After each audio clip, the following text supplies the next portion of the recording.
আসসালামু আলাইকুম প্রিয় দর্শক, জানিয়ে দিব এখনকার আলোচিত সকল দেশীয় খবর। শুরুতেই জানিয়ে দেব সংবাদ শিরোনামগুলো। গণ অধিকার পরিষদে যোগ দিচ্ছেন সদ্য পদত্যাগ করা উপদেষ্টা আসিফ মাহমুদ। শারীরিক অবস্থার উন্নতি হওয়ায় স্বাস্থ্য বিবেচনায় যে কোনো সময় উন্নত চিকিৎসার জন্য বিদেশ নেওয়া হতে পারে বেগম খালেদা জিয়াকে। গভীর নলকূপের পাইপে 18 ঘণ্টায় আটকে 2 বছরের শিশু সাজিদ। উদ্ধার তৎপরতায় দীর্ঘসূত্রতা নিয়ে ক্ষোভ স্থানীয়দের। এ মাসেই দেশে ফিরছেন বিএনপির ভারপ্রাপ্ত চেয়ারম্যান তারেক রহমান, বলছেন সংসদ সদস্য পদপ্রার্থী ইশরাক হোসেন। মসজিদের দানবাক্স ও আলমারি ভেঙে চুরি, খোয়া গেল মুয়াজ্জিনের বেতনসহ অর্ধলক্ষাধিক টাকা। প্রিয় দর্শক, এতক্ষণ দেখছিলেন সংবাদ শিরোনামগুলো, এখন জানাবো বিস্তারিত খবর। গণ অধিকার পরিষদে যোগ দিচ্ছেন সদ্য পদত্যাগ করা উপদেষ্টা আসিফ মাহমুদ। সদ্য পদত্যাগ করা স্থানীয় সরকার, পল্লী উন্নয়ন ও সমবায় উপদেষ্টা আসিফ মাহমুদ সচিব ভূঁইয়া আবার গণ অধিকার পরিষদে যোগ দিচ্ছেন বলে জানিয়েছেন দলটির সাধারণ সম্পাদক মোহাম্মদ রাশেদ খান। তিনি নিশ্চিত করেছেন যে আসিফ মাহমুদের সাথে তাদের ফলপ্রসূ আলোচনা চলছে এবং তিনি খুব শীঘ্রই দলের রাজনীতিতে সক্রিয়ভাবে প্রত্যাবর্তন করবেন। রাশেদ খান উল্লেখ করেন, আসিফ মাহমুদ ফ্যাসিস্ট হাসিনা শাসনামলে কোটা বিরোধী আন্দোলন থেকে শুরু করে রাজপথের প্রতিটি গুরুত্বপূর্ণ লড়াই সংগ্রামে তাদের সঙ্গে ছিলেন। ছাত্র সংগঠন থাকাকালীন তিনি গুরুত্বপূর্ণ দায়িত্ব পালন করেছেন, এমনকি সে সময় রাজনৈতিক প্রতিপক্ষের হাতে তাকে বহু নির্যাতনের শিকার হতে হয়েছে। তিনি বলেন, এর আগেও আসিফ গণ অধিকার পরিষদের রাজনীতির সঙ্গে যুক্ত ছিলেন এবং তার আত্মত্যাগ ও রাজনৈতিক অভিজ্ঞতার কারণে দলে তাকে সর্বোচ্চ সম্মানজনক পদ দেওয়া হবে। এ নিয়ে তাদের মধ্যে গভীর আলোচনা হয়েছে এবং খুব শীঘ্রই বিষয়টি চূড়ান্ত করা হবে। আসিফ মাহমুদকে যে কোনো মূল্যে দলে ফিরিয়ে এনে সাংগঠনিক শক্তি বৃদ্ধি করতে চায় দলটি। তার মতো একজন পরিচিত এবং আন্দোলন সংগ্রামের পরীক্ষিত নেতার ফিরে আসা গণ অধিকার পরিষদের জন্য একটি গুরুত্বপূর্ণ রাজনৈতিক পদক্ষেপ হিসেবে বিবেচিত হচ্ছে। রাজনৈতিক বিশ্লেষকরা মনে করছেন, তার অন্তর্ভুক্তি রাজপথের আন্দোলনকে আরও বেগবান করবে।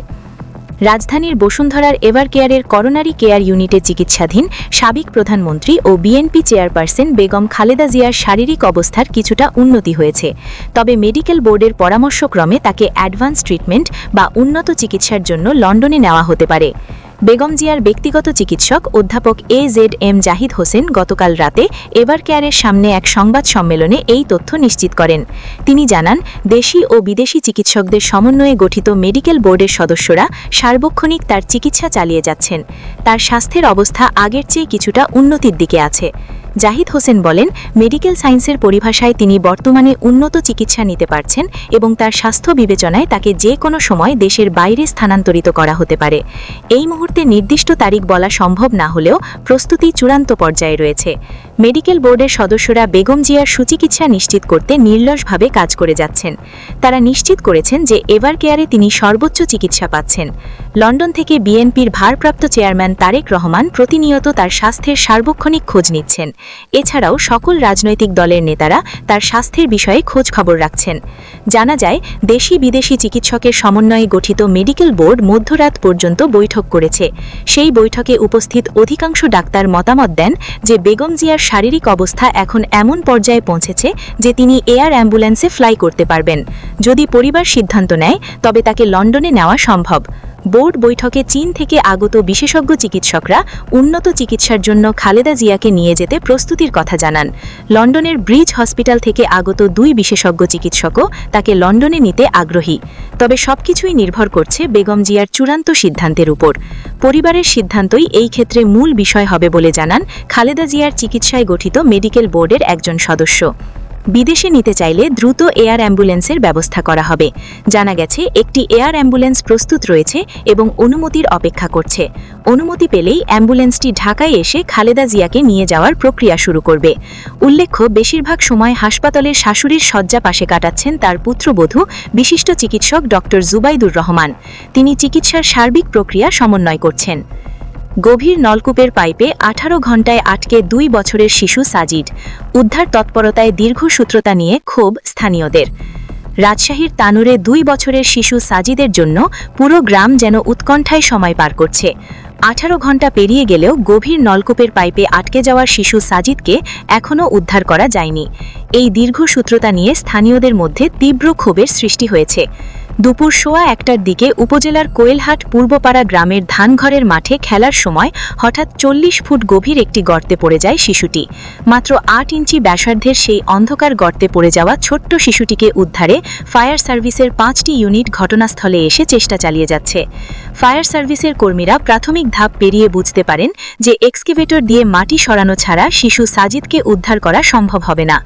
সিদ্ধান্ত অনুযায়ী ছোট্ট সাজিদকে উদ্ধারে উচ্চ ক্ষমতা সম্পন্ন এক্সকেভেটরে খোঁজ শুরু হয়, কিন্তু দুর্ভাগ্যের বিষয় তানোর উপজেলায় খোঁজ করেও সে ধরনের কোনো ভারী যন্ত্র পাওয়া যায়নি। অবশেষে রাত 8টার দিকে পাশের উপজেলা মোহনপুর থেকে ছোট দুটি এক্সকেভেটর এনে মাটি খনন কাজ শুরু করে ফায়ার সার্ভিস। স্থানীয়রা প্রশাসনের উদ্ধার কাজে উদাসীনতা এবং গাফলতির অভিযোগ করেন। তারা বলেন, শিশুটি দুপুর 1টার দিকে গর্তে পড়ে যায়, কিন্তু ঘটনাস্থলে এক্সকেভেটর পৌঁছাতে পৌঁছাতে রাত 8টা বেজে যায়। স্থানীয় নাজমুস সাকিব নামের একজন অভিযোগ করেন, ছোট দুটি এক্সকেভেটর দিয়ে কাজ শুরু করা হয়, অথচ শুরুতেই যদি বড় এক্সকেভেটর দিয়ে কাজ শুরু করা যেত তাহলে হয়তো দ্রুতই উদ্ধার কাজ শেষ করা সম্ভব হতো। তানোর উপজেলা fire service station master Abdur Rouf এই বিষয়ে বলেন, প্রথমে তারা তানোর উপজেলায় এক্সকেভেটরের খোঁজ করেন, কিন্তু না পেয়ে পরে পাশের উপজেলা মোহনপুর থেকে দুটি এক্সকেভেটর নিয়ে এসে মাটি খনন কাজ শুরু করেন। এরপর রাত 1:45 নাগাদ আরেকটি উচ্চ ক্ষমতা সম্পন্ন এক্সকেভেটর ঘটনাস্থলে এসে পৌঁছায়। সেটি দিয়ে এখন দ্রুত গতিতে মাটি খনন কাজ করা হচ্ছে।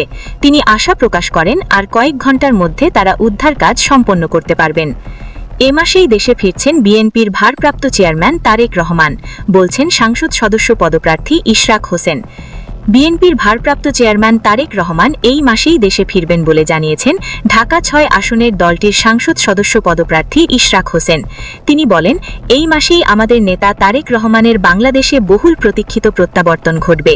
যিনি দীর্ঘদিন ধরে সুদূর লন্ডনে বসে আছেন এবং গণতান্ত্রিক আন্দোলনের নেতৃত্ব দিয়ে চলেছেন, তিনি দেশে ফিরে এসে বাংলাদেশকে আবার একটি গণতান্ত্রিক রাষ্ট্রে পরিণত করবেন। ইশরাক হোসেন জানান, গোপীবাগে তার জন্ম ও বেড়ে ওঠা, ফলে এলাকার প্রতিটি সমস্যাকে তিনি নিজের সমস্যা মনে করেন। এলাকার সন্তান হিসেবে তিনি দীর্ঘদিনের নাগরিক সংকট সমাধানের অঙ্গীকার করেন। তিনি অভিযোগ করেন, গত 17 বছর জনগণ সুষ্ঠুভাবে তাদের ভোটাধিকার প্রয়োগ করতে পারেনি।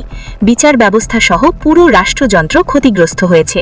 বিএনপির এই প্রার্থী বলেন, আসন্ন জাতীয় সংসদ নির্বাচনে কিছু মহল ভোট প্রক্রিয়া ব্যাহত করার ষড়যন্ত্র করতে পারেন, তবে তিনি দৃঢ় আশাবাদ ব্যক্ত করেন যে কোনো ষড়যন্ত্র সফল হবে না। ইশরাক হোসেন বলেন, বাংলাদেশের রাজনীতিতে বিভাজন ও হিংসার পদ্ধতি বন্ধ করা এবং জনগণ যাতে প্রতি 5 বছর পর পর স্বাধীনভাবে ভোট দিতে পারে তা নিশ্চিত করতে হবে। তার দাবি, গত কয়েক বছরে দেশের বিপুল সম্পদ অপচয় ও পাচার হয়েছে। নির্বাচিত হলে সেসব অর্থ এবং সম্পদ ফিরিয়ে আনা হবে।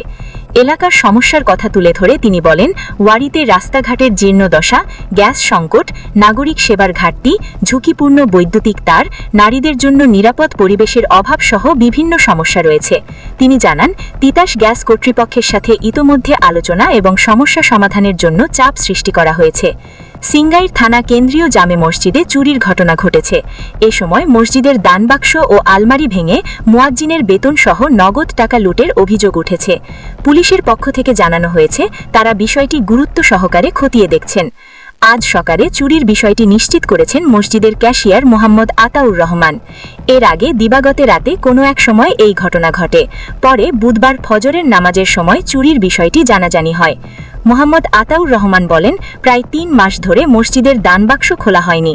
চোরেরা লোহার শাবল বা ভারী কিছু দিয়ে দানবাক্স ভেঙে সব টাকা নিয়ে গেছে। দানবাক্সে কত টাকা জমা হয়েছিল তা তাৎক্ষণিক জানা যায়নি। তবে মসজিদে থাকা 9টি দোকানঘরের ভাড়া বাবদ আদায় করা 32,607 টাকা আলমারিতে রাখা হয়েছিল। চোর সেই টাকা নিয়ে গেছে। মসজিদের মুয়াজ্জিন হাবিবুল্লাহ বলেন, বুধবার ফজরের আজান দিতে এসে তিনি চুরির বিষয়টি প্রথম জানতে পারেন এবং সাথে সাথে কমিটিকে জানান। এরপর তিনি দেখেন যে আলমারিতে রাখা তার বেতন বাবদ 13,500 টাকাও খোয়া গেছে। সব মিলিয়ে 50,000-এরও বেশি নগদ অর্থ চুরি হয়েছে। এছাড়াও মুয়াজ্জিন অভিযোগ করেন, এমন কোনো দিন নেই যে থানা মসজিদ থেকে জুতা চুরি হচ্ছে। নামাজ পড়তে আসা থানার অনেক ওসি ও দারোগাদেরও দামি জুতা চুরি হয়েছে। এই ঘটনাটি এলাকার আইন শৃঙ্খলা পরিস্থিতির ওপর একটি গুরুতর প্রশ্ন তুলেছে। প্রিয় দর্শক, এই ছিল এখনকার গুরুত্বপূর্ণ নিউজ। আরও গুরুত্বপূর্ণ নিউজ নিয়ে ফিরছি কিছুক্ষণের মধ্যে। নিউজগুলো সবার আগে দেখার জন্য এই চ্যানেলটি সাবস্ক্রাইব করে আমাদের সাথে থাকুন। ধন্যবাদ।